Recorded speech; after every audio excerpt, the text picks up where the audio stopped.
Boa noite. A paz de Cristo para vocês.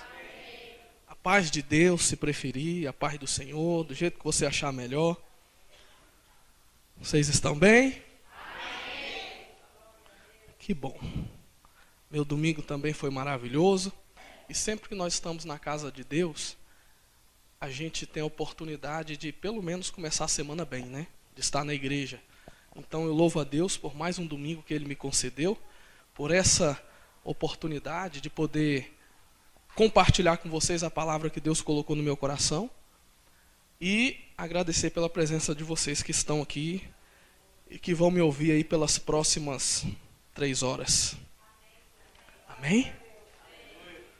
Tem muita gente animada. Os próximos 40 minutos, amém? Tá bom, melhorou, né? Amém. Vamos abrir suas Bíblias então. Você que trouxe a sua Bíblia, a sua espada, a sua arma aí de 66 calibres. Abra comigo, por favor, no livro das Revelações de João, o livro de Apocalipse, capítulo 3, versículo 1. Apocalipse fica depois do livro de Gênesis, viu, irmãos? Bem depois. Vai devagarzinho que você vai achar.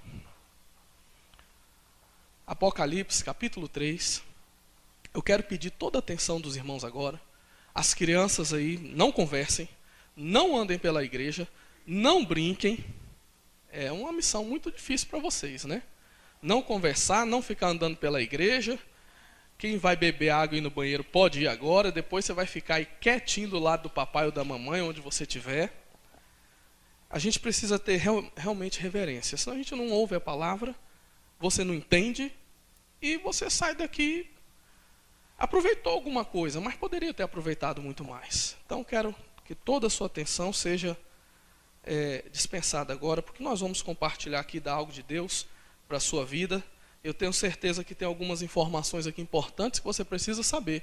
E talvez hoje você saia daqui com uma visão diferente acerca das coisas de Deus, acerca da sua vida para com Deus, tá bom? O Ronan, depois, no decorrer da mensagem, você vai preparar uma canção por final, tá bom? Deixar seu critério. E no início, a de sempre. Apocalipse, capítulo 3, versículo 1, nos diz assim a palavra do nosso Deus. Acompanhe aí, por favor. Se você puder, tiver sem Bíblia e quiser compartilhar a leitura com a pessoa que estiver do seu lado. Quando nós ouvimos e vemos, nós gravamos com mais facilidade. Então diz assim: E ao anjo da igreja que está em Sardo, ou em Sardes, escreve: Isto diz o que tem os 7 Espíritos de Deus e as 7 estrelas. Eu sei as tuas obras, que tens nome de quem vives e estás morto. Eu quero ler apenas essa última frase. Eu sei as tuas obras, que tens nome de que vives e estás morto. Marca, por favor, a sua Bíblia. Eu quero convidar você para junto nós falarmos com Deus. Agradecer por essa leitura e que Ele fale aos nossos corações nessa noite. Feche seus olhos, por favor. Senhor, meu Deus e meu Pai, graças te damos pela tua santa e poderosa palavra. Obrigado, meu Deus, por a oportunidade de estar aqui na tua casa. Obrigado pelos louvores que já foram ministrados. Obrigado, meu Deus, pelas palavras que nós já ouvimos. E eu te peço, Espírito Santo, continua a operar no nosso meio, continua a falar nos nossos corações. Que pessoas nessa noite sejam tocadas pelo teu poder, que pessoas nessa noite sejam curadas, que pessoas nessa noite sejam libertas, tenham a vida transformadas nessa noite, meu Pai. Oh Deus, e fala conosco através da tua palavra, Senhor. Crendo que o Senhor assim fará, nós já te louvamos e te agradecemos. No nome precioso de Jesus. Amém. E graças a Deus. Tome seu assento, por favor. Senta um minutinho. Pastor, dá 2 toques nesse ventilador aí, por favor. Aleluia. Glória a Deus. Como está a nossa vida com Deus? Nós temos vivido uma vida com Deus na ficção ou na realidade? Quantos são cristãos que estão aqui nessa noite? Levanta sua mão, por favor. São cristãos, católicos, espíritas, evangélicos.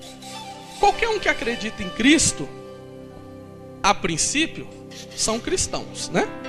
Qualquer um que acredita em Cristo, a princípio são.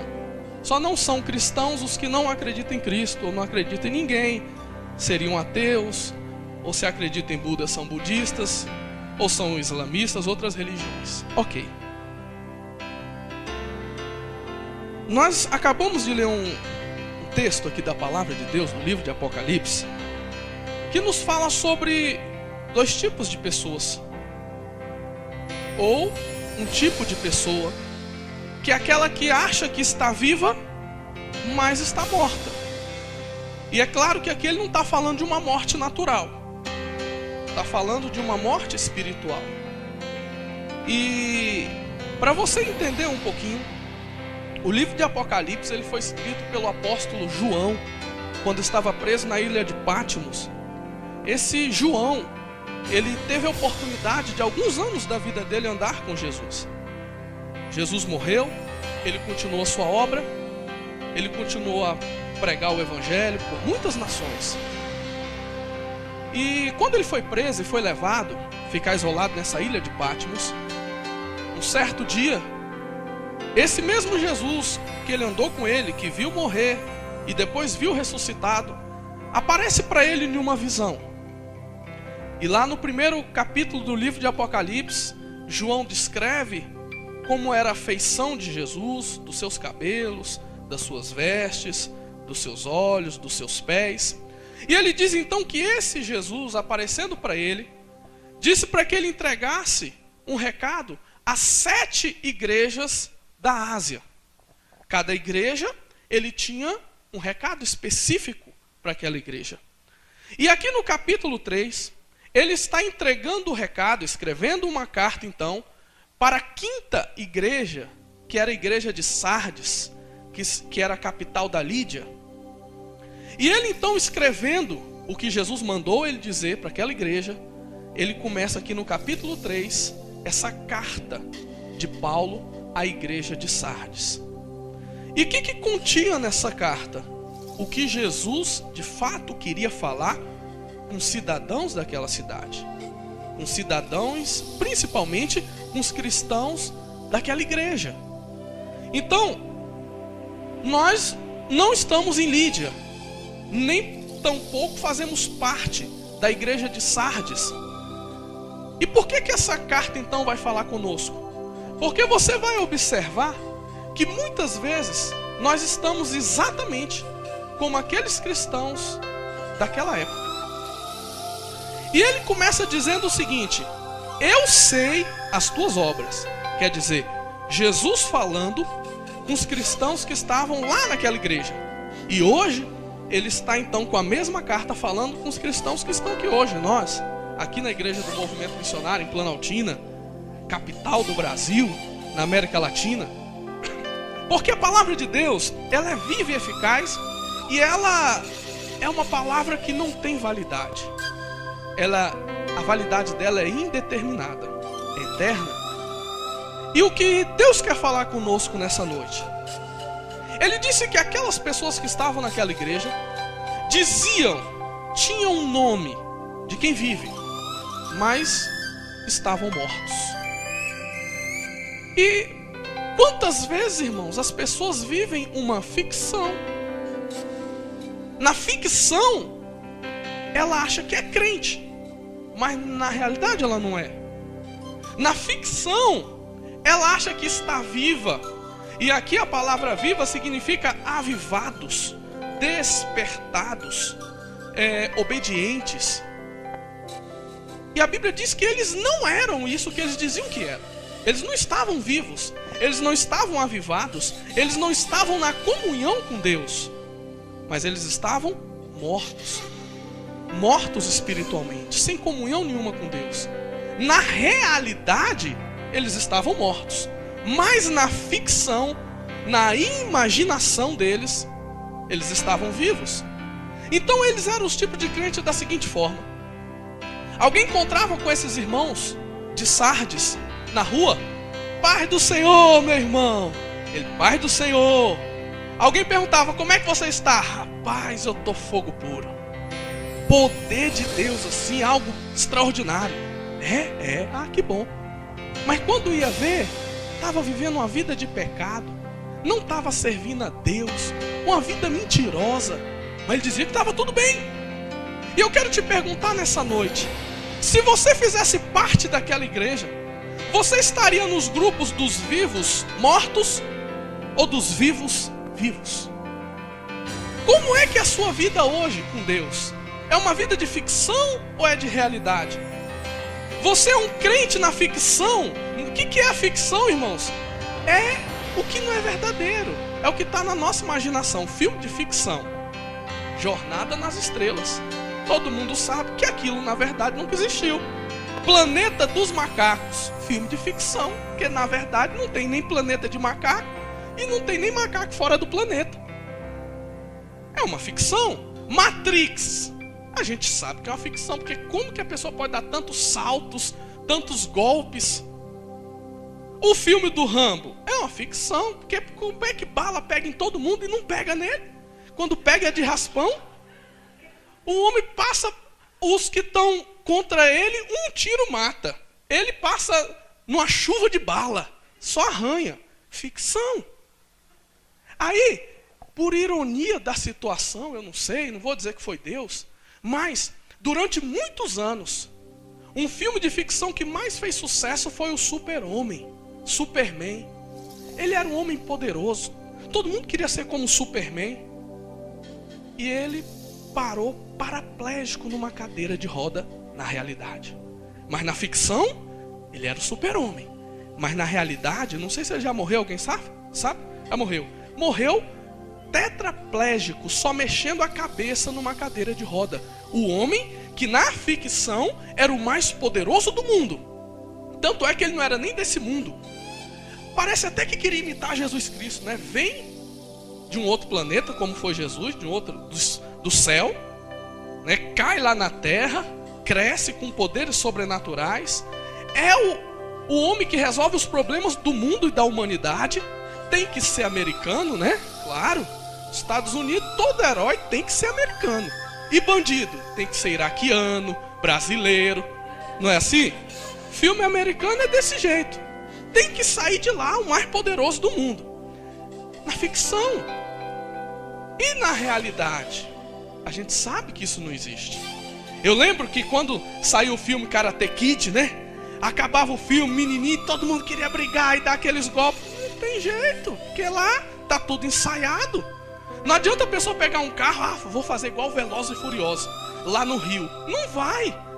Vai acontecer um acidente, talvez morra no primeiro cruzamento, porque ali tudo é ensaiado. É uma ficção, não é uma realidade. E na ficção tudo é possível. Os crentes na ficção, para eles tudo é possível. Eles estão na bênção, eles são cheios do fogo. Não tem nada a ver com Deus, Deus mandou e eu faço. O caminho que ele está andando é do diabo, mas ele está dizendo que é de Deus. Não, eu estou seguindo o caminho de Deus. Eu estou obedecendo a palavra de Deus. Eu estou vivendo na bênção. Mas isso aí, irmão, não, isso aí não... Esse negócio da Bíblia aí que disse aí, não, isso não foi Jesus que falou, não. Ele é um crente avivado na ficção. Na ficção ele é fiel no dízimo. Na ficção ele é fiel à igreja. Na ficção ele dá testemunho. No imaginário dele, está lá testemunhando. Na ficção ele jejua, ele ora. Porque quando eu bato meu joelho no chão, Deus passa a ser meu servo e ele faz o que eu mando. Não, tem gente que é assim, ué. Quando eu bato meu joelho no chão, cuidado para não quebrar o joelho. Olha, quando eu falo, você fala. Mas e na realidade, como é que é? Na realidade, o diabo dá um miado, ele acha que é um leão rugindo, foge. Na realidade, o diabo está pisando no pescoço dele, está fazendo ele cometer erros e pecados que desagradam a Deus. Mas para ele, está vestido de terno e gravata, andando com a Bíblia debaixo do braço, sempre na igreja, louvando a Deus, na ficção, ele é crente. Eu quero perguntar uma coisa para você. A sua vida com Deus é uma ficção ou é uma realidade? O que as pessoas acham de você é a realidade? Porque aqui não era Paulo que estava dizendo, eu sei quem vocês são. Era o próprio Deus, porque Ele nos conhece. E Ele sabe se nós estamos sendo crentes na ficção ou na realidade. E aí? Quem você de fato está sendo? Tem gente que no trabalho quer viver uma vida de ficção. Quer aparentar uma coisa que não é. Quer ser o mais competente, o mais inteligente. É aquela pessoa que as pessoas dizem assim, esse aí se acha. Essa aí se acha. Essa aí acha que é a última Coca-Cola do deserto. Ou esse aí acha que é o último biscoito do pacote. Vive uma ficção. A pessoa vive uma ficção porque de repente conseguiu comprar um carro e acha que é a pessoa mais importante do mundo. Ou porque, sei lá, conseguiu um emprego, está ganhando mais. A pessoa já acha que o centro das atenções é ela. Ela vive numa ficção. A vida dela é uma mentira. Está cheia de maquiagem. Irmãos, esses artistas aí que fazem filmes, a maioria deles já foram presos, estão envolvidos com droga, vida destruída, já tentaram suicídio. Na ficção, eles são os caras, são muito bons. Angelina Jolie, falei certo o nome? Não é aqueles filmes de tiro e de tá e bate em 10. É a ficção. E tem muitas mulheres que de repente baixa nela o espírito da Angelina Jolie, quer fazer a mesma coisa. E não dá conta, vai ter problema. Quantas vezes a pessoa vive uma ficção na família, vive uma ficção no trabalho, vive uma ficção na igreja, vive uma ficção com Deus. E na realidade ela está longe da realidade. Parece que ela não enxerga a realidade. Esse povo de Sardes estava assim, porque na realidade eles não eram o que eles diziam que eles eram. Olha, existem situações na nossa vida que são muito complicadas. Por exemplo, alguém que acha que é e não é. Isso é ruim. Alguém que acha que é, mas sabe que não é, já é um pouco melhor, porque pelo menos ela sabe que não é. Ela quer dizer que é, mas ela sabe que não é. Agora tem gente que não é, ainda continua achando que é. Mas bom mesmo é a pessoa ser e não achar que é. Termos de características boas, né? Quarta-feira, eu fui lá pro Adorando Deserto. Saí daqui 5 horas da manhã, 5h30, fui andando e voltei. Eu tava pensando, né? Eu fiquei, desde quando eu casei, sem carro. Tem 13 anos que eu tô casado e tem 2 anos que eu tô com carro. Então eu fiquei 11 anos, depois que eu casei, andando, sem carro para andar. E eu pensei, coisa boa é você ter o carro e não precisar. Porque talvez se eu não tivesse carro, eu talvez falaria que não iria. Tava meio chuvoso o tempo assim. Meio chuvoso, se eu tivesse pelo menos um carro, deixa eu ligar pro irmão para ver se vai para me pegar carona. Mas coisa boa, irmão, é você ter e não precisar. É bom demais. Agora tem gente que não tem e acha que tem. E vive naquela ilusão. E nunca vai ter, porque para ela já tem. Esse povo aqui vivia numa ilusão que estavam avivados, que tinha vida, mas não tinham. Porque Deus conhecia as obras dele, como Deus conhece as nossas obras. Deus sabe o que está no nosso coração. Deus conhece os nossos pensamentos. Deus conhece quem nós somos. Então a ficção é uma coisa muito distante da realidade. De repente você vai ver algumas novelas, alguns filmes, que está lá o Janequine bonitão. Era o símbolo, né, do Brasil. E hoje, a realidade, ele não está mais assim. Porque ficção é ficção. Na ficção não há limites. As pessoas podem todas as coisas, mas a nossa vida aqui não é uma ficção. A nossa vida aqui é uma realidade. E quantos estão vivendo na ficção? O inferno é real. O diabo acredita muito em você, mesmo que você não acredite nele. Deus é real. O mundo espiritual é real, não é ficção não. Não é porque nós não vemos que ele é uma ficção. Não é uma ficção, ele é uma realidade. Então a ficção, o que é a ficção? É o ato ou efeito de fingir, ou coisas imaginárias, ou fantasia, criação da mente humana. Isso tudo é ficção. E muitas vezes a pessoa vive uma ficção muito distante da realidade. Quantos de nós estamos tendo uma vida dessa forma? Quantos? Aquele povo, a Bíblia diz o seguinte: tens nome de quem vive. O nome era fictício, porque o nome na realidade eram mortos. Eles tinham um nome fictício, porque o nome na realidade não era esse. Então, por exemplo, quantos artistas, enquanto estão apresentando seus shows, tem um nome artístico. O nome na realidade é outro. Muitas vezes o nome está ligado à função da pessoa, o que ela mais se desenvolve,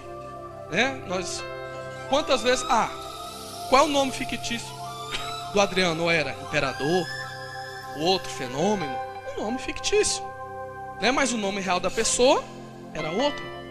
E quantas vezes nós assumimos uma identidade fictícia, imaginária, fingida, falsa, mentirosa, de forma que até as próprias pessoas acreditam que elas de fato são o que elas não são.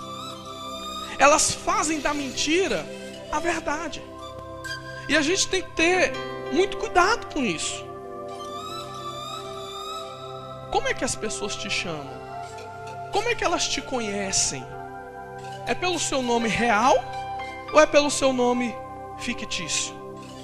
É pelo que elas imaginam que você é ou é pelo que de fato você é? Isso acontece muito no nosso meio. Eita, ali é um servo de Deus. Por quê? Olha como é que está vestido. Tem a ver alguma coisa? Pode ser apenas uma ficção. Ele pode estar apenas fazendo uma cena dentro da vida dele. Eita, aquela mulher ali é uma serva de Deus. Por quê? Olha lá como é que ela é. Olha a aparência. Olha as roupas. Pode ser apenas uma ficção. E não condiz com a realidade. Os nossos olhos nos enganam. Novela não é real não, viu gente? Tem gente, não, gosta de assistir, que a gente aprende muita coisa, Tem gente que acha que até que é real aquilo lá. Não é. Também é uma ficção. Também são pessoas fazendo um teatro, fingindo ou contracenando, Trabalhando ali na arte, fingindo umas emoções, atitudes que elas não são. Mas a nossa vida é real. Deus é real. Os nossos problemas são reais. O céu é real. Você é uma pessoa real. Amém ou não amém? Somos reais. E se nós somos reais, nós temos que viver no mundo real e não no mundo fictício. Aquele povo dizia que estava vivo, mas estava morto. Será que esse é o nosso caso? Será que nós também estamos mortos dizendo que estamos vivos? Será que nós também estamos nessa situação achando que tudo vai bem quando as coisas não vão? Quando nós estamos à beira do abismo, à beira da desgraça, e nós achamos que está tudo bem? A gente tem que parar para refletir sobre isso. Quando o próprio Deus, através de Paulo, fala deles, existe algo que identificava por que eles estavam mortos. Ele disse: eu sei as tuas obras. Fala assim: eu sei as tuas obras. O que determina se a pessoa vive no mundo fictício ou real? As obras. Fala assim: as obras. Ou, se você preferir, os frutos da vida da pessoa. É pelas obras, é pelo comportamento, É pela atitude que nós descobrimos se a pessoa está viva ou está morta espiritualmente. Não é pelo que ela fala, não é pelo que ela canta, não é pelo que ela veste. Eu vou até te dizer uma coisa, eu estava ouvindo um pastor falar isso e eu concordo com o que ele falou. Presta bem atenção. Deus está preocupado com o som que sai dos instrumentos, dos músicos que tocam, seja qualquer instrumento que ele toca, ou Deus está preocupado com o que está saindo do coração dele? Deus está preocupado com o ritmo, com a melodia, ou com o que está saindo do coração da pessoa? Então, para Deus é o seguinte, para Deus é assim, uma criancinha de 3, 4 anos vai fazer uma apresentação para os pais, ela pode errar, ela pode fazer tudo errado, que o pai, oh, coisinha linda, meu filho, oh meu Deus, que coisa bonita. O pai não é assim com o filho? Tá lá fazendo tudo errado, o povo vai para um lado e vai para o outro, e ele tá lá filmando, achando lindo, porque ele é pai. Deus não está preocupado se a voz é de taquara rachada, se é desafinado. Nós estamos lá louvando de coração, oh que coisa linda, esse louvor tá tão lindinho, olha o meu filho me louvando lá. Agora quem está escutando é outra coisa, né? É outra coisa, porque não é pai. Aí os ouvidos podem doer, pode perder o sentido das coisas. Mas para Deus, o louvor sai do coração. Deus é assim. Então Deus não está preocupado com a música, Ele está preocupado com a adoração que sai. Seja com instrumento, sem instrumento, afinado, desafinado. É assim. E aí o que acontece? As nossas obras definem isso. Então de repente as notas estão excelentes, não está desafinando, está tudo no ritmo, os instrumentos estão combinando, mas não está saindo nada do coração. Para quem está ouvindo está bacana, mas para Deus, Ele nem sabe que a pessoa está louvando, não chegou lá. As nossas obras vão definir e vão dizer se nós estamos vivos, se nós estamos mortos, se nós servimos a Deus na ficção ou na realidade. Olha o que diz lá em Mateus, se você quiser abrir sua Bíblia, Mateus capítulo 7, a partir do versículo 17. Mateus capítulo 7, a partir do versículo 17. Acompanhe aí, por favor.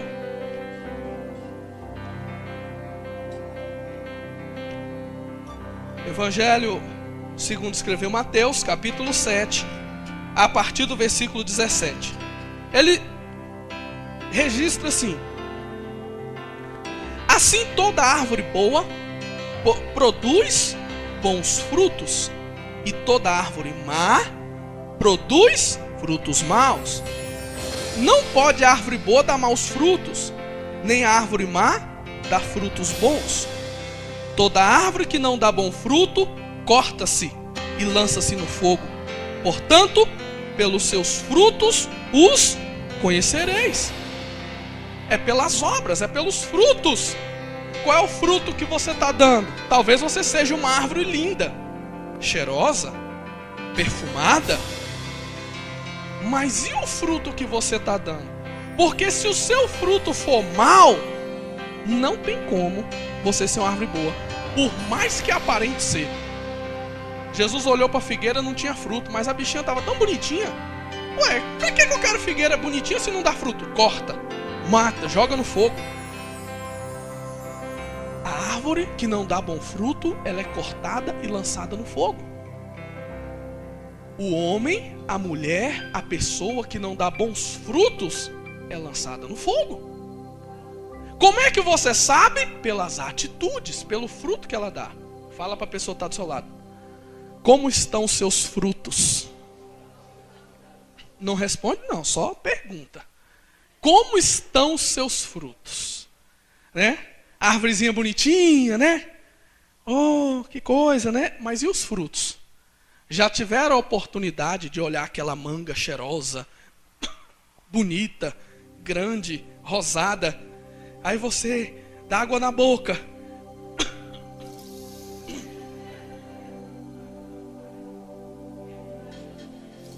Aí você corta a manga, tem um bicho todo estragado. Quantos estão assim? Lindo aquele fruto, Mas quando corta, está estragado por dentro. As obras, as práticas da pessoa. É um coração com inveja, com maldade, com sentimentos maliciosos, com ira, com sentimento de vingança, com soberba. Tá lá, o fruto não vale nada, tá até bonito para ver, porque é uma ficção. Se for experimentar, vai ter uma decepção. Aí a pessoa, olha outro andando, eita, só o ouro. Quando vai fazer os testes, vai pegar a joia, botar o produto lá, é bijuteria. E das baratas. Aí descobre, não era nada de ouro. Não tinha nenhum quilates, só tinha os que mordia. Não tinha nada. E ela fica lá iludida. A visão, irmão, cuidado. Nem tudo que brilha aí é ouro, não. Eita, é só ouro. Só na ficção, porque na realidade você vai ver que é bijuteria. Então os nossos frutos, as nossas atitudes vão determinar quem nós somos. Não precisa você dizer, eu sou uma pessoa tão boa. Não precisa falar isso. Porque se você for boa, os seus frutos serão bons e as pessoas vão saber disso. E as pessoas sabem que nós valemos alguma coisa ou não, se somos bons ou não, são pelas nossas atitudes. Sabe por que é difícil ganhar familiares para Cristo? A esposa ganhar o marido ganhar a esposa, o irmão ganhar os outros irmãos. Sabe por que é difícil? Porque não adianta ter palavra, tem que ter fruto. E aí as pessoas sabem quem você é. E por isso que muitas vezes nós não ganhamos nossa família para Jesus. Porque as nossas atitudes, os nossos frutos não são bons. Mas nós estamos falando, vai para a igreja, tem que se converter, você tem que aceitar Jesus. Aí talvez a pessoa diga, para quê? Para me ser igual a você? Aí começa a falar seus defeitos, para me fazer isso? Para me fazer aquilo? Para fazer como você fez? Os frutos são maus. Então como é que a gente sabe, irmãos? Como é que Jesus sabia se esse povo era real ou era uma ficção a vida deles? Era uma farsa, um fingimento? Ia para a igreja, lia a Bíblia, louvava a Deus, dizia que acreditava em Deus. Por causa das obras, por causa dos frutos. E Mateus no capítulo 3, versículo 10, não precisa você abrir, vou citar para você. A Bíblia está dizendo, o machado está posto à raiz da árvore. Toda árvore que não produz bom fruto é cortada e lançada no fogo. Olha para o seu pé, vê se o machado está perto dele aí. Ai, Senhor, misericórdia, Deus. Pode pular, meu irmão, porque se o machado estiver no seu pé, hoje é a noite de você botar esse machado para longe de você. Porque o machado está no pé da raiz. Ele está ali, esperando o fruto podre que começar a cair. Ele vai olhar e vai dizer, essa árvore não presta não, tem que cortar. E vai cortar lá na raiz. Então, irmãos, ser cristãos, servir a Deus, é atitude. Não é aparência. Não são palavras. São atitude. Agora preste bem atenção. Se a árvore dá bons frutos, eu tiro pelaquela mangueira ali. Já está cheio de manga verde no chão. É o dia todinho gente jogando pedra. Talvez vão jogar muitas pedras em você, porque você dá bons frutos. O mundo vai te criticar, o mundo vai te perseguir. Deixa de ser bobo, não está vendo que o mundo é dos mais espertos? Faz isso não. Vai vender um carro, o carro está lá capotado, por exemplo. Não, se você falar que está capotado, você não vai vender o carro. Você é bobo, rapaz, vai perder dinheiro. Deixa comigo. A pessoa vai lá olhar o carro. E aí, o carro está bom? Excelente, pronto para viajar. Só você entrar, bater na chave lá e dá tudo certo. Ele vai ser criticado. Não, o carro já aconteceu isso, já foi batido. Se você quiser comprar, é desse jeito aí. A árvore que dá bom fruto é criticada. A pessoa é criticada porque ela é fiel no seu casamento, é fiel no seu trabalho e é fiel na igreja. A pessoa muitas vezes é criticada porque ela fala a verdade. Ela não aceita mentira. Ela não aceita injustiça. Ela muitas vezes é criticada porque ela perdoa. Se fosse eu, não levava desaforo para casa. Pois eu não levo não, eu entrego para Jesus, mas eu perdoo a pessoa. A árvore que dá bom fruto, ela é apedrejada. Então quando você começa a servir a Deus de fato e de verdade, Quando nós começamos a dar bons frutos, nós vamos ser apedrejados, vamos ser criticados, vamos sim. Mas Jesus já disse lá no Evangelho de Mateus, no capítulo 5, bem-aventurados que sofrem perseguições por causa do meu nome. Sofre perseguição por causa do nome de Jesus, dá bom fruto, mas não deixa o povo ficar botando o nome de você de crentinho, crentinho isso, crentinho aquilo outro. Porque quando nós começamos a dar bons frutos, o mundo vai nos odiar. Pode ter certeza disso. A Bíblia diz que o mundo não nos ama, porque nós não somos do mundo. Porque se nós fôssemos do mundo, o mundo nos amava. Então, se você entende que precisa ser um cristão, ou um evangélico, ou um crente, o que você preferir, de verdade, você tem que suportar as pedradas. É crítica da família. Mas meu filho, o seu bisavô era católico, o seu avô era católico, o seu pai era católico. E por que você não quer ser católico? E a nossa tradição? A Bíblia diz que nós invalidamos a palavra de Deus por causa das tradições. Não aceito! Se você virar crente, eu termino com você. É melhor Jesus do que qualquer outra pessoa. Porque Jesus vai te dar tudo que você precisa. E essa pessoa não vai te dar tudo que você precisa. De repente, no final da história, ela ainda te dá vamos falar uma palavra mais bonita, uma dispensada. Te dispensa e você fica sem Jesus e sem ela. O prejuízo é dobrado. Certa vez os discípulos disseram para Jesus: mestre, nós largamos tudo que nós tínhamos. O que nós vamos ganhar com isso? Aí ele disse: olha, não tem ninguém que não deixou pai, mãe, filhos, esposo, marido, ou casa, ou campo, que não ganhe 100 vezes mais nessa terra, com perseguições, e a vida eterna. Então, quando nós entendemos que Deus é mais importante na nossa vida, as coisas mudam. Aí a gente aguenta a pedrada. Se você quiser dar bons frutos, se você quiser ser uma pessoa que tem uma vida verdadeira com Deus, você vai ser criticado pelos seus amigos. Você vai ser criticado muitas vezes pela sua família. Muitas vezes você vai ser discriminado pela fé que você tem. Mas Deus vai te honrar. Deus vai te abençoar. Então aguenta a pedrada, porque a árvore boa recebe muita pedrada. Agora olha só. Lá em Mateus, abra sua Bíblia aí no capítulo 5, versículo 11. Eu quero ler com você.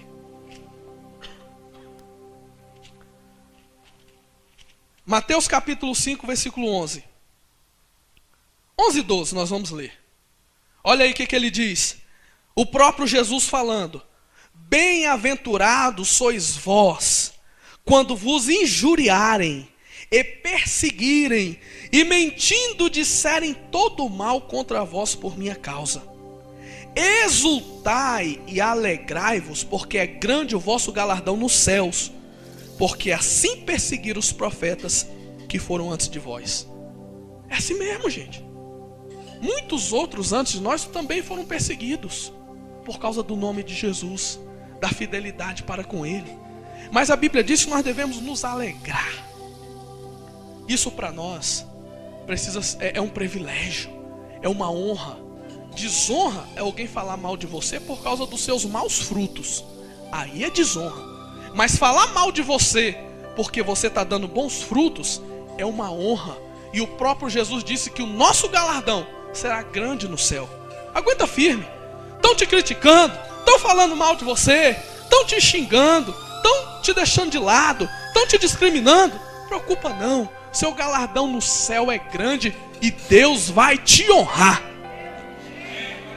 Olha para o seu irmão e fala assim: está sendo humilhado, criticado? Deus vai te honrar. Deus vai nos honrar, igreja. A gente só precisa dar bons frutos. Segura firme, aguenta firme. Agora não deixa eu te criticar pelos maus frutos não, porque aí vai ser vergonhoso. O que determina a nossa identidade? Nem sempre é o nome, mas a maneira que nós vivemos, as coisas que nós defendemos. Aquele povo tinha o nome de quem vive, mas estavam mortos. O nome deles não identificava quem eles eram. porque eles eram mortos e diziam que eram vivos. Então, o que é que determina a nossa identidade? A nossa atitude. Você é o que você pratica. Você é o que você fala. A Bíblia diz que do coração do homem, aliás, a boca fala o que o coração está cheio. Nós somos o que nós falamos. Nós somos o que nós fazemos. São as nossas atitudes que determinam a nossa identidade. Agora deixa eu te dizer, antigamente, principalmente no Antigo Testamento, as pessoas eram identificadas pelo nome. Exemplo, Abrão representava pai engrandecido, um grande pai. Quando Deus fez a promessa que daria um filho para ele, alguns anos antes dele ter esse filho, cerca de 10 anos antes de Isaac nascer, Deus muda o nome de Abrão para Abraão, que significa pai de multidões. Ele não tinha nem filho, estava longe dele pensar em filho, tinha 90 anos e Deus muda o nome dele. Sabe por quê? Porque Deus olha para você e vê a identidade que ele colocou em você. E a identidade que Deus tinha colocado em Abraão seria pai de multidões, pai de multidões de nações. Embora ele não tivesse filho, porque Deus olha para nós com a identidade que ele nos deu lá do céu. O mundo nos dá uma identidade. O mundo fala, você é nó cego, né? Você é playboy, você é um Zé Ninguém. O mundo coloca identidades, mas existe uma identidade divina que Deus tem para cada um de nós. Existe um nome que Deus tem para cada um de nós. E Deus olhava para Abraão e já via ele pai de multidões, porque ele tinha um plano para que Abraão fosse pai de multidões. E antes de Abraão ter o primeiro filho, Deus já trocou o nome dele. Então quando Deus nos olha, Ele já nos olha vencedores. Se Deus falou que você vai ter um ministério de louvor, então Deus já te olha como levita. Se Deus te deu um ministério, vai te dar um ministério da pregação, Ele já te vê como pregador. Se Deus vai fazer de você um grande empresário, uma grande empresária, um grande profissional na sua área, Ele já te vê dessa forma. Depois nós vemos um outro exemplo também, no próprio livro de Gênesis, está lá no capítulo 32, que era de Jacó. O que significava Jacó? Trapaceador, usurpador, enganador, trapaceiro. Jacó significava isso, e ele era isso. Mas um dia ele teve uma transformação. E um dia ele, voltando para encontrar com seu irmão, a que ele tinha enganado, para concluir a promessa que Deus, o pacto que ele tinha feito com Deus, ele vai passar pelo Val de Jaboque. E nesse vale que ele passa, ele pede para sua família, o seu gado, os seus bens irem na frente, a encontro de Esaú. E ali ele tem um encontro com o anjo. E o anjo pergunta o nome dele. Talvez para ele era vergonhoso dizer, eu sou trapaceiro, eu sou enganador, eu sou um espertalhão. Mas ele falou o seu nome. E o anjo disse para ele, não te chamarás mais Jacó, porque como príncipe lutaste com Deus, o teu nome será Israel. E aí ele passa a ser um príncipe que luta com Deus. De usurpador, de enganador, de Jacó, ele passa a ser um príncipe que luta com Deus. Eu profetizo que na nossa vida vai acontecer o mesmo. Se as pessoas nos chamavam de enganadores, de trapaceiros, nós vamos ser uma pessoa de Deus. Não vão dar mais esse nome. Se a pessoa falava que você era um sem vergonha, não valia nada, ela vai olhar para você e vai dizer, olha, estou vendo que você mudou. Você é uma pessoa séria, que você é uma pessoa responsável, porque Deus te vê assim. Deus te vê responsável, Deus te vê uma pessoa séria. Então assuma a identidade que Deus tem para você. Assuma o nome que Deus tem para você. Porque muitos tem lá o seu nome fictício. As pessoas acham que ele é o Bambambam, mas ele não é. Ele é o fulano de tal. Então, no Antigo Testamento, nós víamos isso. No Novo Testamento, aí foi o próprio Jesus que mudou o nome. Por exemplo, em Mateus no capítulo 10 nos fala quando Jesus estava separando ali os seus discípulos, e ele viu Simão, que era Pedro, e Simão, Cefas, ou Simão, representava alguém que era oscilante, alguém que não era muito estável, inseguro. Mas quando Jesus olhou para aquele homem, disse: tu és Pedro. E Pedro representa rocha. Pedro representa algo firme, algo seguro. Não representa uma oscilação, algo instável. E aí Jesus olha para ele e fala: e sobre esta pedra, que era Jesus, edificaria a minha igreja. Mas Pedro, Simão, deixou de ser oscilante, imprevisível, instável, e passou a ser rochedo, pedra, algo firme, algo concreto. Jesus mudou o nome dele. Mudou também o nome de mais 2 discípulos, dos outros 2 discípulos, que foi João. Na verdade não mudou o nome, mas chamou eles, Tiago e João, de Boanerges, que significa filhos do trovão. Por que eles eram filhos do trovão? Porque a voz deles ecoaria como um trovão. E esse João, quando ele não podia falar, pregou por muitas cidades. De fato, a voz dele foi como um trovão. E quando ele não podia falar, ele escrevia as cartas e mandava para as igrejas, como ele fez aqui. Deus nos vê assim. Nós temos, cada um de nós, temos uma identidade. Cada um de nós temos um nome verdadeiro, um nome real. Não é o nome da ficção. Deus não queria um nome fictício para os habitantes de Sardes, para os irmãos de Sardes, para os crentes de Sardes. Porque o nome fictício deles eram que estavam vivos. Mas na realidade eles estavam mortos. Interessante, irmãos, que era costume dos judeus. Quando alguém tinha uma mudança de vida, também mudava o nome. Saulo, Paulo. E assim foi com os outros discípulos. Quando acontecia algo na vida da pessoa, se mudava o nome. Quando nós entendemos que precisamos de um Salvador, que precisamos de um Senhor, quando de fato nós nos convertemos, Deus escreve um novo nome para nós no céu. Deus escreve um novo nome, um nome de honra, um nome de glória, um nome o qual representa a nossa verdadeira identidade. Então a pessoa antes de Deus, ela não era nada, ela era humilhada, ela era envergonhada. Mas quando ela encontra Deus, ela passa a ser honrada, ela assume a sua identidade, ela toma posse da identidade dela. E eu quero dizer para a igreja, nós não somos Zé ninguém, Zé coisa nenhuma, um qualquer. Nós somos escolhidos de Deus. E Deus, ele tem uma identidade para cada um de nós. Toma posse da sua identidade. Toma posse do nome que Deus tem para você, do chamado que Ele tem para você, do projeto de vida que Ele tem para você. Eu creio, irmãos, que Deus vai nos dar experiências para trocar nossa identidade. Experiência que deu para Jacó, experiência que deu para Pedro, experiência que deu para Abraão. Eu creio que Deus vai fazer revoluções na nossa vida. Vai mudar a nossa forma de pensar, a nossa forma de agir. Vai mudar os nossos frutos. Vai mudar as nossas visões. Vai mudar as nossas convicções.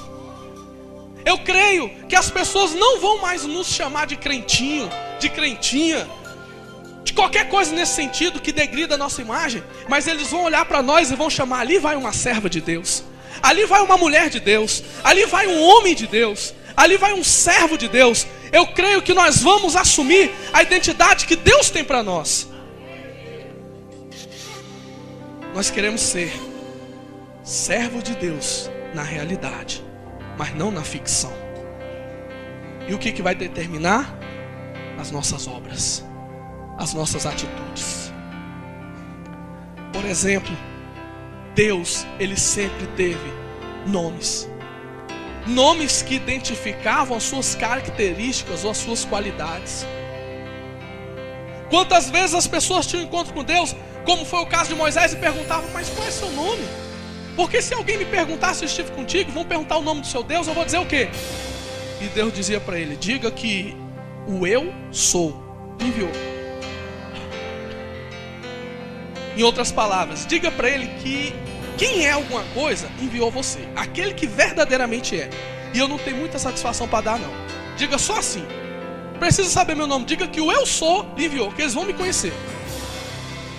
E quantas vezes nós estamos vendo lá os nomes de Deus, as características de Deus no seu nome.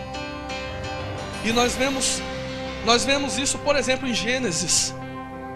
Jesus é a semente da mulher que pisa na cabeça do diabo. No Êxodo, ele é o eu sou. Acabou. Qual é o nome dele? Eu sou. Depois nós vamos ver em Números, ele é a rocha que jorrava água. Lá no livro de Josué, ele é o general de guerra, treinando seu capitão. Lá no livro de Juízes, ele é o anjo maravilhoso que aparece para Manoá, pai de Sansão. Lá no livro de Jó, ele é o redentor que vive. No livro de Ruth, é aquele que redime, é o que resgata, é o que paga os pecados e traz a pessoa de volta. No livro de Provérbios, ele é a sabedoria que vem do alto. No livro de Salmos, ele é o nosso pastor. No livro de Cantares, ele é a rosa de Saron, o lírio dos vales.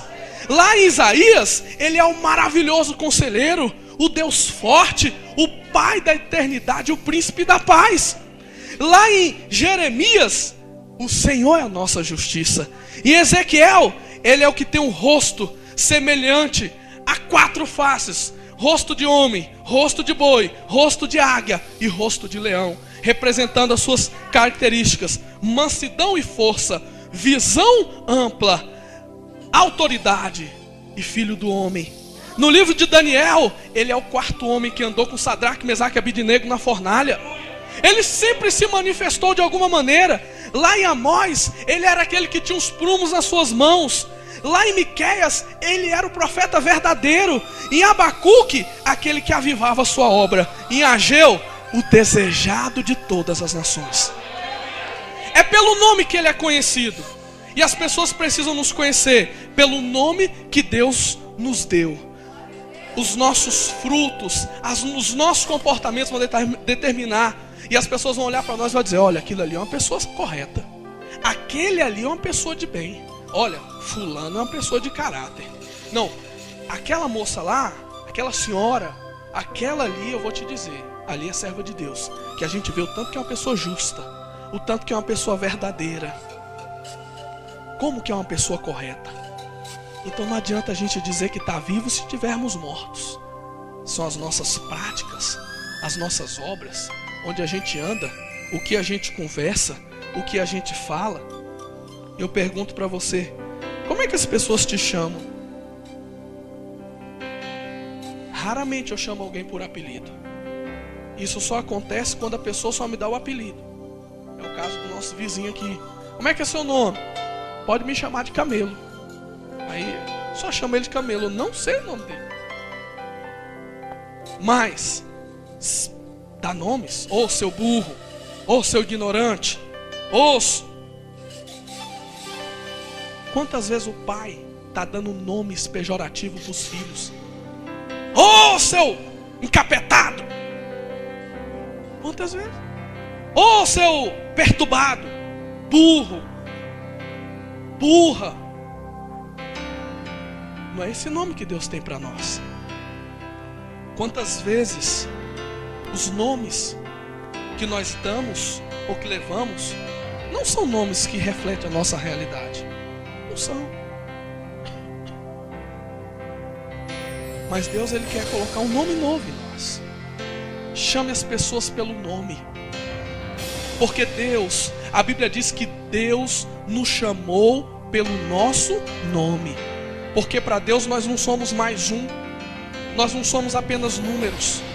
Nós não somos apenas um CPF, um RG. Para Deus nós somos indivíduos especiais, únicos. Então trate as pessoas da forma que Deus trata. Olha para a pessoa com a identidade que Deus tem para ela. Chame a pessoa pelo nome dela. Respeite, porque as pessoas são imagem e semelhança de Deus. não são qualquer coisa, não são Zé Ninguém. Chegou lá no local que você precisa falar com alguém, ô seu guarda, ele tem nome. Ô guardinha, ô lixeiro, ô, chama pelo nome a pessoa tem um nome. Ela representa alguma coisa. E Deus, quando olha para nós, Ele não vai falar assim, ô flamenguista. Vai falar. Ele não vai falar assim, ô negão. Ele vai falar, Marcos. Vai me chamar pelo meu nome. Vai te chamar pelo seu nome. Porque nós somos indivíduos e somos únicos. E somos importantes, especiais para Deus. Então para de dar nome pejorativo para as pessoas. Respeite as pessoas. Olhe para ela como Deus olha para ela. Olhe para você como Deus olha para você. Para de se achar que é um Zé Ninguém, casado com coisa nenhuma. Eu sou o piolho do carrapato do rato. Não é assim que Deus te vê, não. O diabo quer que você pense isso, porque o que o homem pensa é o que ele é. Mas Deus não. Então deixa eu te dizer uma coisa. Voltando, lá no texto que nós lemos, Apocalipse capítulo 3. Então ele diz, eu sei as tuas obras. Era pelas obras que ele sabia que o povo estava morto, dizendo que estava vivo. Mas aí ele dá uma orientação. O que eles deveriam fazer? Olha lá de novo, Apocalipse capítulo 3. Vamos ver se eu dou conta de terminar a mensagem, que eu estou tossindo bastante, rouco. Ele diz no versículo 2, observem comigo. Ser vigilante. Uai, pastor, então tem que fazer curso, né? Fazer um curso de vigilante, arrumar uma... Ver se o Ricardo leva o currículo lá para a empresa dele, o Ronei. Não, não é a profissão de vigilante. Vou explicar para você já já. E confirma os restantes que estavam para morrer, porque não achei as tuas obras perfeitas diante de Deus. As obras eram más, mas qual era o remédio? A primeira coisa, seja vigilante. Não existe árvore boa dando fruto bom se ela não for vigilante. Vigie no que você fala, melhor, vigie no que você pensa. Vigie no que você fala, vigia onde você anda, vigia o que você comenta, vigia aonde você vive, como é que você anda, como é que você se veste, como é que você se comporta, como é que você gesticula. Seja vigilante, porque senão você você está correndo o risco de se tornar um crente fictício, achando que é e não é. Porque uma das primeiras coisas que nós precisamos ter é vigilância. Olha para o seu irmão e fala assim, vigia, irmão. Seja vigilante. Vigie. Atente com as suas atitudes, com as suas palavras. Esteja atento. Esteja de orelha em pé, de olhos abertos.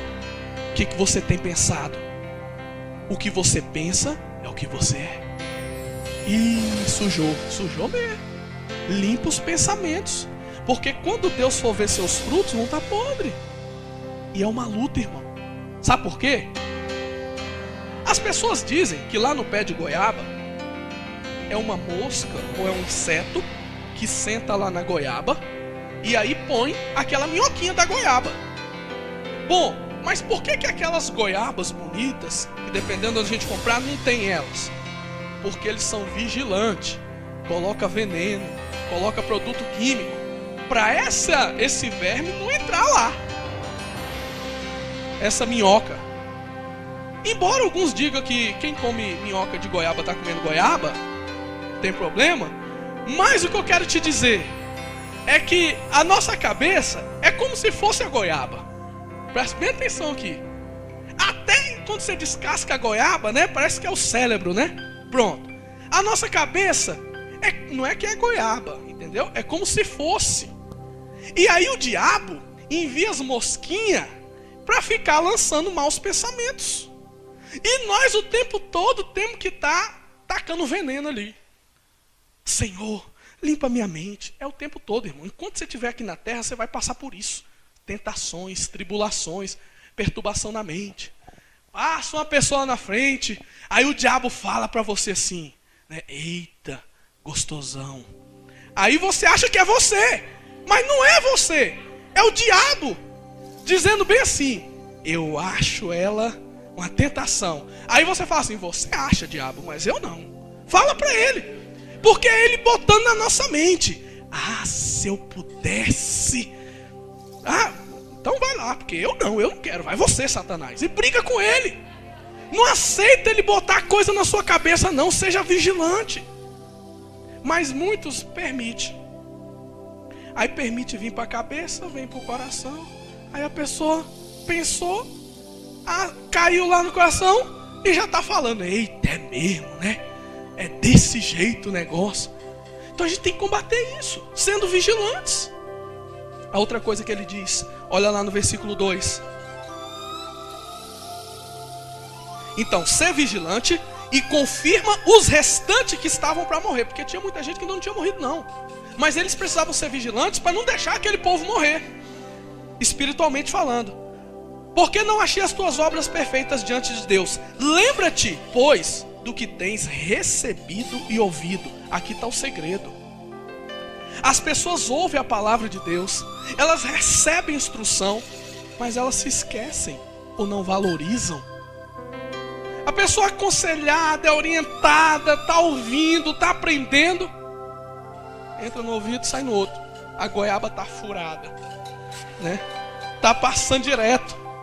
Tem que tampa um lado aí para entrar e segurar. Lembra-te do que ouvistes e do que aprendestes. E quantas vezes a gente não dá ouvido pelo que a gente ouve, a gente não dá ouvido no que a gente aprende, faz do jeito que acha melhor. Deus está comigo. Você que pensa, na ficção ele está, mas na realidade não está não. Então, lembra-te, pois, do que tens recebido e ouvido, e guarda-o. Fala assim, guarda. Guarda. O salmista diz, guardei a palavra do Senhor no meu coração, para não pecar contra ti. Guarda no teu coração que você tem lido. Mas muitos sabem o que tem feito? Ignoram. Nada, esse negócio que o pastor falou aí está lá escrito na Bíblia, mas eu tenho outra interpretação. Eu acho que se tiver amor, o que tem a ver? O amor, né? A gente ama. Não tem nada a ver. Um pouquinho só. Jesus bebia vinho também, uai. Vai me condenar agora. Sabe por que eu estou bebendo uma cervejinha assim? Os copinhos. Não. Esse pecadinho que eu tenho. Isso aí Deus não preocupa não. Deus me ama tanto, é verdade. Era assim que esse povo estava. Um pouquinho não fazia mal. Um pouquinho podia. De qualquer jeito vai. Deus nos ama. Ninguém vai para o inferno não. Esse negócio de inferno é ficção. Só existe céu. E na ficção ele vai para o céu. Só na ficção. Só na cabeça dele ou dela. Mas na realidade ele não vai.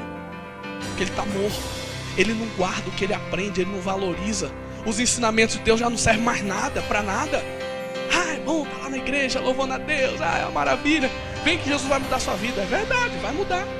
Mas você tem que mudar. Tem que deixar ele mudar. Aí continua dizendo. E arrepende-te. Irmãos, é impossível uma pessoa ter um novo nome, uma identidade de Deus, se ela não se arrepender. Se ela não estiver verdadeiramente arrependida das suas obras, das suas práticas. Não existe evangelho sem arrependimento. A essência de Deus é o arrependimento. Porque o arrependimento entra o perdão. E aí o perdão entra a salvação. Mas tudo parte do arrependimento. E como a pessoa vai se arrepender se ela não guarda, se ela não lembra, se ela não ouve, se ela não dá crédito? Então quantos estão sendo servos de Deus na ficção? Porque ela não ouve, ela não guarda, ela não se arrepende. Está lá, está na igreja. E aí? Uma benção. Como é que está? Só vitória. Esses programas de rádio que a gente está ouvindo, grande parte deles é só ficção. Se vocês estão ouvindo, não estou falando para você deixar de ouvir não, é bom. Continua ouvindo. Mas é o seguinte, a pessoa liga, alô, Pastor, é o seguinte, minha situação está difícil, estou desempregado, eu quero que você ore por mim. Irmão, creia que você já recebeu a vitória, amém? Você já recebe essa palavra que amanhã você está empregado? Recebo.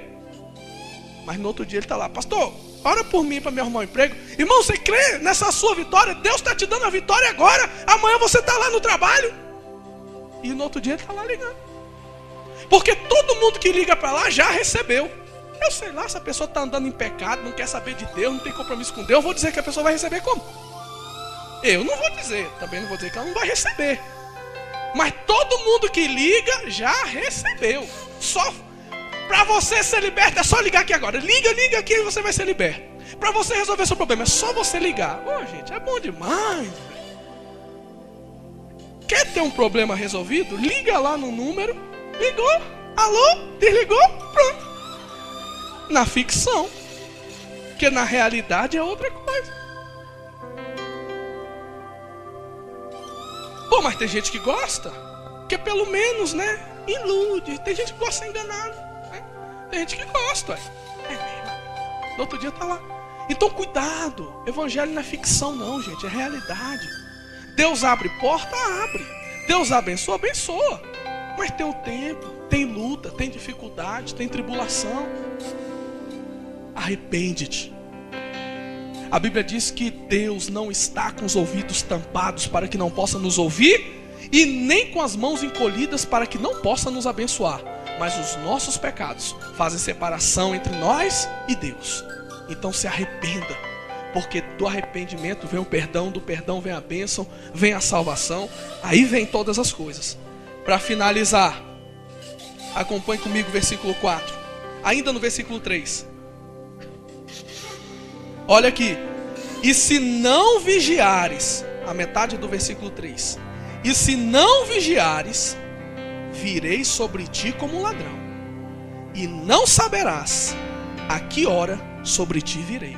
É uma promessa de Deus, porque Deus está nos avisando, vigia, guarda o que você tem aprendido, se arrepende, porque se você não vigiar, se você não mudar e quiser continuando vivendo a ficção, a realidade vai ser dura e crua para a sua vida. Ele está te orientando, ele está nos orientando. Está nos orientando. Se não vigiar, se não mudar, se não se arrepender. Versículo 4. Mas também tem em Sardo, ou Sardes, algumas pessoas que não contaminaram seus vestidos, e comigo andarão de branco, porquanto são dignas disso. Aleluia! Eu profetizo, irmãos, que nós vamos ser esse grupo aqui, ó. Nós não vamos ser o grupo dos vivos estando mortos, não. Dos mortos dizendo que está vivo. Nós vamos ser esse grupo aqui, ó. Porque lá tinha um grupo de pessoas que não contaminaram as suas vestes.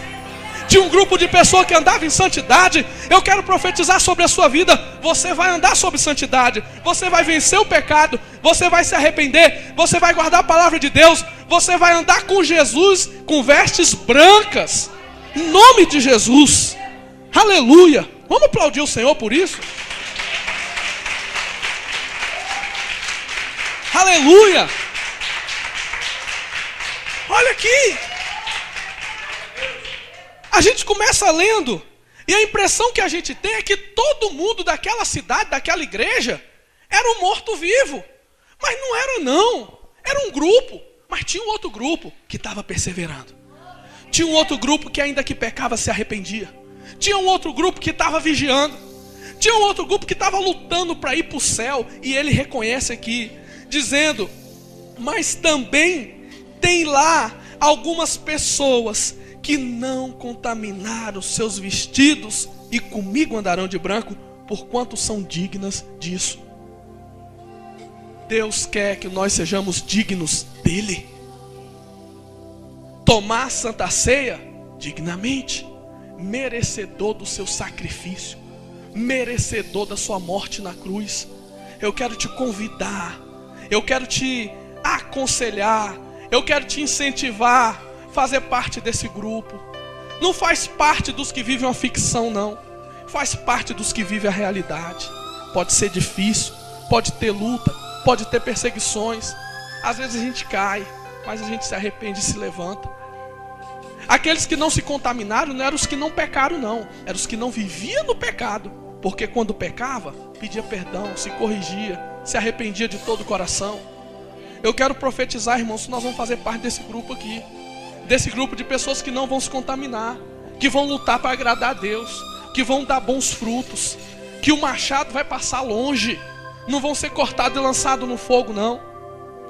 E para a gente encerrar, para a gente estar finalizando, no versículo 5 ele diz assim: o que vencer será vestido de vestes brancas, e de maneira nenhuma arriscarei o seu nome do livro da vida, e confessarei o seu nome diante de meu Pai e diante dos seus anjos. O que vencer, de maneira nenhuma riscarei o seu nome do livro da vida. Os que estavam mortos, dizendo que estavam vivos, não fazia parte do grupo dos vencedores, não fazia parte dos que não se contaminaram. Mas aqueles que estavam lutando, esses fazem parte dos que não vão ter o seu nome riscado do livro da vida. Em Isaías 56, versículo 5 diz que Deus nos dará um nome eterno para cada um de nós, que nunca se apagará.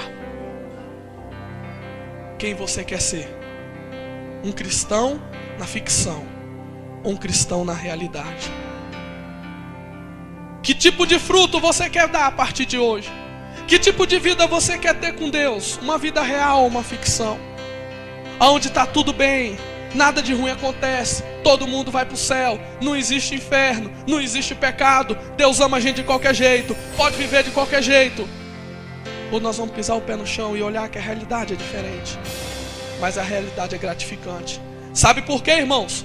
Eu quero ir para um céu real, eu quero abraçar um Deus real, eu quero receber uma cura real, eu quero receber bênçãos reais, eu quero ver o mundo espiritual real e não na ficção. Eu profetizo que Deus vai nos ajudar a fazer parte dos crentes que vivem a realidade e não a ficção. Vamos ficar de pé.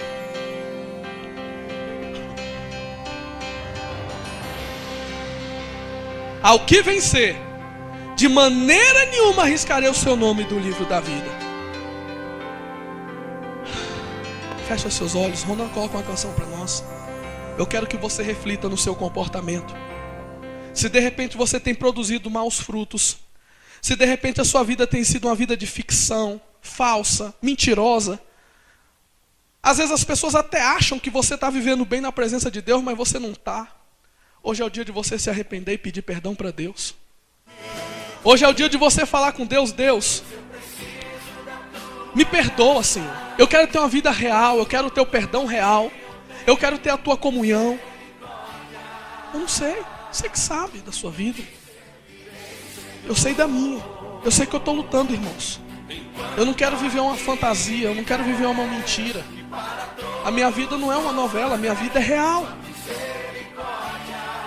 Eu quero ter uma vida real diante de Deus. Comenta para nós, irmão, por favor. Se arrependa hoje.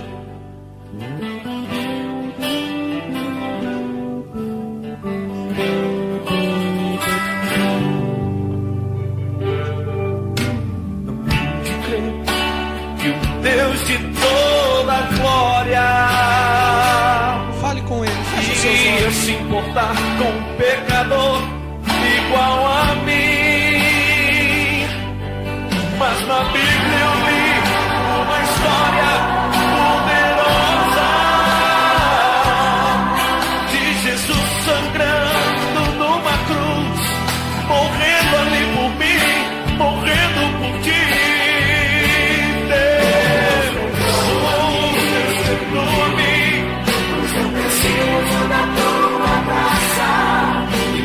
Tudo que eu tenho, misericórdia. Te servirei, Senhor, para sempre, enquanto aqui viver, e para todos mostrarei sua misericórdia. Deus, perdoa-me. Senhor, meu Deus e meu Pai, Eu apresento as nossas vidas diante de Ti, Senhor. Não queremos viver uma vida de ficção, mas queremos viver uma vida real, um evangelho real, um Deus real. E hoje, meu Deus, nós confessamos nossos pecados a Ti. Pedimos perdão por dar maus frutos, por viver uma vida de mentira, de engano, uma vida que não demonstra a Tua glória. Meu Deus, perdoa aqueles que em casa têm dado maus testemunhos. Ajuda eles a serem vigilantes, Senhor. Ajuda, meu Deus, eles a serem vigilantes nos seus trabalhos, no convívio com as pessoas. Meu Deus, nós queremos dar bons frutos, Senhor. Oh, meu Pai, nos perdoa nessa noite, Senhor, porque queremos ter uma vida real, um evangelho real, para que o nosso nome não seja arriscado do livro da vida. É o que eu te peço nessa noite, em nome de Jesus. Diga assim comigo: Senhor, eu quero viver uma vida real, um evangelho real, ser um crente real. Tira de mim todo engano, toda ficção, todo fingimento e todo engano, para que eu seja verdadeiramente filho de Deus. Amém. Vamos aplaudir o Senhor.